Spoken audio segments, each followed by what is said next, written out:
धनबाद के डिगवाड़ी स्थित Carmel school के मामले ने अब तुल पकड़ लिया। आपको बता दें, पूरे मामले को लेकर डालसा की टीम जांच करने पहुंची है। बताया जा रहा है कि कार्मेल स्कूल की प्राचार्य के कार्यालय को सील कर दिया गया है। इसके साथ ही अभिभावकों और स्टाफ से पूछताछ की जा रही है। वहीं अभिभावक भी हाथों से तख्तियां लेकर विरोध जता रहे हैं।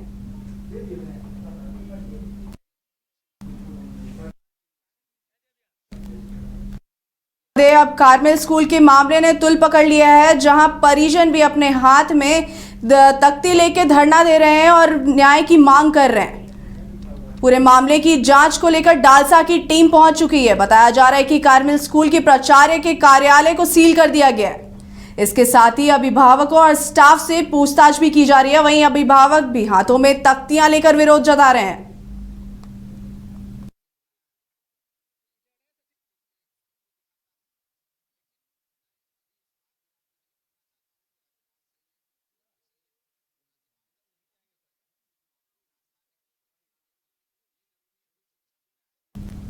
इस खबर में ज्यादा जानकारी के लिए हमारे साथ राजकुमार जुड़ चुके हैं। राजकुमार, पूरे मामले को लेकर अब तक क्या कुछ अपडेट मिला है?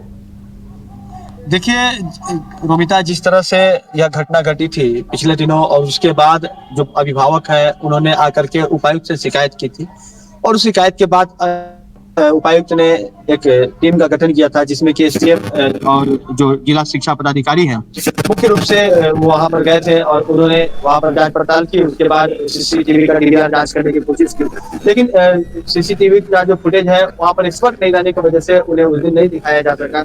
उसके बाद डालसा की भी टीम कल वहां पर गई हुई थी और इस पर स्वतः संज्ञान लिया है डालसा ने।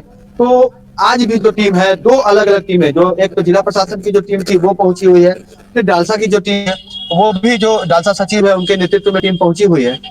तो दोनों ही जो टीम है वो संयुक्त रूप से इस बात की जांच कर रही है कि उस दिन वास्तव में हुआ क्या था। क्या बच्चियों के ने जो आरोप लगाए हैं स्कूल प्रबंधन पर, प्रिंसिपल पर, क्या ये आरोप सही है या फिर स्कूल प्रबंधन ने जो अपनी दलील दी है कि ऐसी कोई घटना नहीं हुई है, बच्चों ने या फिर जो परिजनों ने उसे बढ़ा चढ़ा करके पेश किया है। तो दोनों ही बातों की जांच पड़ताल चल रही है। आज 10वीं के साथ साथ 11वीं की छात्राओं और उनके अभिभावकों को भी बुलाया गया है। उनसे भी जो टीम पहुंची है जांच के लिए वो बातचीत कर रही है, उनसे जानने का प्रयास कर रही है कि उस दिन वास्तव में हुआ क्या था। इसके अलावा जो 10वीं के छात्र के जो 10वीं की जो छात्राएं हैं उनके जो अभिभावक हैं और उनके समर्थन में कुछ जो समाज सेवी संस्थाएं हैं, अभिभावक संघ से जुड़े हुए जो लोग हैं, वो लोग भी वहां पर तख्ती लेकर के न्याय की गुहार लगाते हुए प्रदर्शन कर रहे हैं। इससे पहले अगर हम बात करें तो मिशनरी स्कूलों का जो धनबाद में बड़ा ही अच्छा मतलब क्रेज रहा है और इस तरह की घटनाएं नहीं के बराबर देखने को मिलती है। कहीं पर भी पेन डे को लेकर के कोई इस तरह की घटना देखने को नहीं मिली। ये अलग बात है कि जो डिलोवली कोराडी है वहां पर आज से तकरीबन 3-4 साल पहले एक बच्ची के साथ घटना घटी थी और उसके बाद गिरफ्तारी वगैरह भी हुई थी। लेकिन यह जो घटना है, यह घटना अलग तरीके का है। तमाम जो निजी विद्यालय हैं वहां पर बच्चियां पेन डे सेलिब्रेट करती हैं, छात्र भी पेन डे सेलिब्रेट करते हैं और उच्च शिक्षण संस्थानों में ये चीजें देखने को मिलती है। जब उनका अंतिम दिन होता है उस संस्थान में पढ़ाई का, उस दिन बच्चे सेलिब्रेट करते हैं। लेकिन इस तरह की नाफरमानी या फिर इस तरह का जो आदेश है या फिर किसी बच्चे का कपड़ा खुलवा लिया गया हो और उन्हें ब्लेजर और इनर वियर में उन्हें घर भेज दिया गया हो, इस तरह की घटनाएं पहले कभी देखने को नहीं मिली थी। इस बात से न सिर्फ अभिभावक काफी चिंतित हैं और उन्हें आने वाले वक्त में बच्चियों को जो प्री बोर्ड की परीक्षाएं तो मान लीजिए कि हो चुकी है, अब जो मुख्य परीक्षाएं होनी है उसमें उन्हें किसी तरह की परेशानी ना हो। जो स्कूल से जो मार्क्स मिलते हैं, ये काफी ही शर्मनाक घटना है। डालसा की ओर से क्या कुछ किया जा रहा है इसे लेकर? क्या डालसा स्वतः संज्ञान ले रही है? देखिए, जिस तरह से संज्ञान जिला एवं सत्र न्यायाधीश ने ही इस मामले में स्वतः संज्ञान लिया था और डालसा की टीम को वहां पर भेजा है, तो डालसा के जो सचिव गए हुए हैं और जो उनके साथ जो पदाधिकारी गए हुए हैं, तमाम जो कानूनी पहलू है उसे वो नोटिफाई कर रहे हैं। बाल संरक्षण आयोग की जो टीम है वो भी कहीं ना कहीं उस मामले में देख रही है कि किस तरह से जो बच्चियों के साथ वहां पे अगर अत्याचार की बातें आती है तो कहीं ना कहीं जो स्कूल प्रबंधन है, जो दोषी जो लोग होंगे, क्या जो पुरुष शिक्षक थे उनके सामने बच्चियों को अपने कपड़े जो है वो चेंज करने पड़े या फिर वो अपने अलग से किसी रूम में जाकर के उन्होंने अपने कपड़े को चेंज किया। इन तमाम चीजों पर जो जांच पड़ताल है वो टीम जो है वो कर रही है और जांच टीम की जो रिपोर्ट है वो न्यायालय में भी सबमिट की जाएगी और एक जांच की रिपोर्ट जो जिला प्रशासन की टीम है वो उपायुक्त के समक्ष सबमिट करेगी और उसके बाद उस पर कुछ निर्णय लिया जा सकता है। और अगर इसमें स्कूल प्रबंधन दोषी साबित हुआ तो जाहिर सी बात है कि इस मामले में अग्रतर जो कार्रवाई है वो देखने को धनबाद में जरूर मिलेगी। क्योंकि कल की अगर हम बात कर लें तो जो सांसद ढुलू महतो है उन्होंने भी शिक्षा मंत्री को इस बाबत पत्र लिखा है और कार्रवाई की मांग की है। पूर्व विधायक पूर्णिमा नीरज सिंह ने भी मुख्यमंत्री को एक्सपर्ट करते हुए इस मामले में त्वरित कार्रवाई की मांग की है। तो मामले का राजनीतिकरण भी हो गया है और सोशल मीडिया पे लगातार ये बातें तैर रही है कि आखिर बच्चियों के साथ इस तरह की घटना स्कूल प्रबंधन ने क्यों की, क्यों लोग स्टेटस सिंबल के चक्कर में बड़े स्कूलों में ही सिर्फ बच्चों का नाम लिखाते हैं, क्यों सरकारी विद्यालयों में बच्चों का नाम नहीं लिखवाते हैं। अगर सारे अच्छे लोग अगर सरकारी विद्यालयों की ओर मुड़ जाए तो कहीं ना कहीं सरकारी विद्यालयों की पढ़ाई की जो व्यवस्था है वो भी दुरुस्त हो जाएगी। इस तरह की बातें जो है वो सोशल मीडिया पे तैर रही है। कई जगहों पर यह भी कहा जा रहा है कि जो पेन डे है वो कहीं ना कहीं बच्चों के लिए ही नहीं बल्कि कई तरह के अभद्र कमेंट भी उसके शर्टों पे लिखे जाते हैं जिसकी वजह से इस पर बैन भी लगना चाहिए। तो तमाम तरह की बातें देखने को आ रही है। जी रोमिता। जी राजकुमार, ये मैं देख सकती हूँ तस्वीरों में कैसे पेरेंट्स हाथ में तख्तियां लेकर खड़े हैं, तो उनकी क्या कुछ मांगे हैं? देखिए पेरेंट्स के पास बहुत ज्यादा स्पेस नहीं होता है। वो स्कूल प्रबंधन के तरफ से जो आदेश आते हैं उसके तहत वो दब जाते हैं।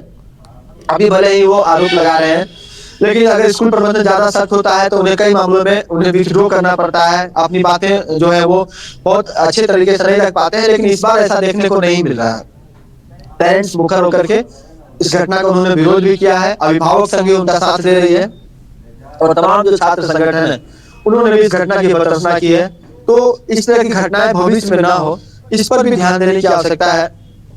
और इस तरह की घटनाएं कहीं ना कहीं समाज को आंदोलित करती है, इस बात से भी इनकार नहीं किया जा सकता है। जी राजकुमार, स्थानीय सांसद ने भी पत्र लिखा है इस घटना को लेकर, तो क्या कुछ लिखा है उन्होंने उस पत्र में? उन्होंने स्पष्ट जो पत्र है उसे आप देख सकती हैं तो उसमें लिखा हुआ है कि यह जो घटना है वह सामाजिक सौहार्द को बिगाड़ने का काम कर रहा है। तनाव का स्थिति उत्पन्न हो चुका है। स्कूल कैंपस में जो घटनाएं घटी है उस पर त्वरित जांच हो और उस पर उचित कार्रवाई करने की जो मांग है उन्होंने शिक्षा मंत्री से की है। बहरहाल देखना यह होगा कि सरकार के स्तर पर इसमें किस तरह से संज्ञान लिया जाता है। हालांकि जिला प्रशासन जब जांच कर रही है, जब डालसा की टीम जांच कर रही है तो जांच की जो स्थिति है वो बेहतर होगी और इस जांच पर कोई उंगली नहीं उठा सकता, इतना तो कहा ही जा सकता है। जी अब तक इस पर क्या कुछ एक्शन देखने को मिला है? मतलब पूरा मामला, चूंकि ये मामला अब केवल जिला और राज्य ही नहीं बल्कि पूरे देश में फैल चुका है, तो इस पे क्या कुछ एक्शन लिया जा रहा है? देखिए एक्शन के तहत ही तो जांच पड़ताल की जो कार्रवाई है वो चल रही है। सीसीटीवी की जो फुटेज है उसकी जांच की जा रही है। इसके अलावा अगर कोई फुटेज अगर डिलीट की गई होगी तो उस पर भी कहीं ना कहीं विभाग जो है वो संज्ञान लेगी। जो जांच के जो पदाधिकारी है वो इस मामले को गहनता के साथ देख रहे हैं। तो इस मामले में बयान जो शिक्षा मंत्री का हो या फिर मुख्यमंत्री का हो वो अब तक नहीं आया है, तो वो अभी आने वाले वक्त में इस पर कुछ बयान जो है वो आ सकता है। इसके अलावा जिला प्रशासन की तरफ से जिस तरह से जो उपायुक्त माधुरी मिश्रा ने कहा कि यह बहुत ही घोर ऐसा कृत्य है जिसे कि बर्दाश्त नहीं किया जा सकता है। अगर कहीं भी किसी तरह की ज्यादती, जिस तरह से बच्चियों को ने शिकायत किया है, आरोप लगाया है, अगर इस तरह की कोई ज्यादती हुई है तो निश्चित तौर पर जिला प्रशासन इस मामले में चुप नहीं बैठेगी और स्कूल प्रबंधन पर कड़ी से कड़ी कार्रवाई करेगी। तो कार्रवाई जो है वह जारी है और थोड़ा सा इंतजार करना होगा क्योंकि तुरंत कुछ भी हल जो है वो नहीं निकलता है। कोई जांच रिपोर्ट तुरंत सबमिट होने के बाद उस पर कुछ निर्णय तुरंत नहीं लिया जा सकता। उसमें एक्सपर्ट टीम बैठती है और तमाम चीजें जो है जब उसका आकलन किया जाता है, उसके पक्ष विपक्ष और तमाम जो कानूनी पहलुओं का उसका जो है उस पर मंथन किया जाता है, उसके बाद आगे की कार्रवाई की जाती है। तो थोड़ा इंतजार करना पड़ेगा। जी इस घटना में ज़्यादा जानकारी के लिए जुड़े रहिए राजकुमार, हमें पल पल की अपडेट देते रहिए। धन्यवाद हमारे साथ जुड़ने के लिए।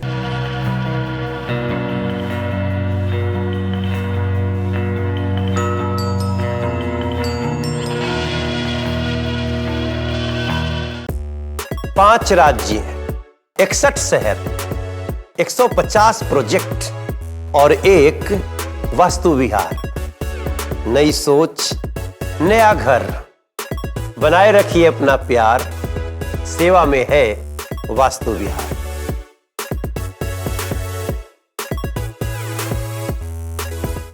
विश्व स्तरीय मेडिकल सुविधाओं से युक्त रांची का देवनिका हॉस्पिटल जहां है neonatal ICU, burn intensive care unit, modular operation theatre, 24/7 emergency trauma service, multi disciplinary ICUs, emergency care, MRI, CT scan, advanced cath lab, fully automated path lab, eco, ultrasound, ultra modular patient beds और pharmacy.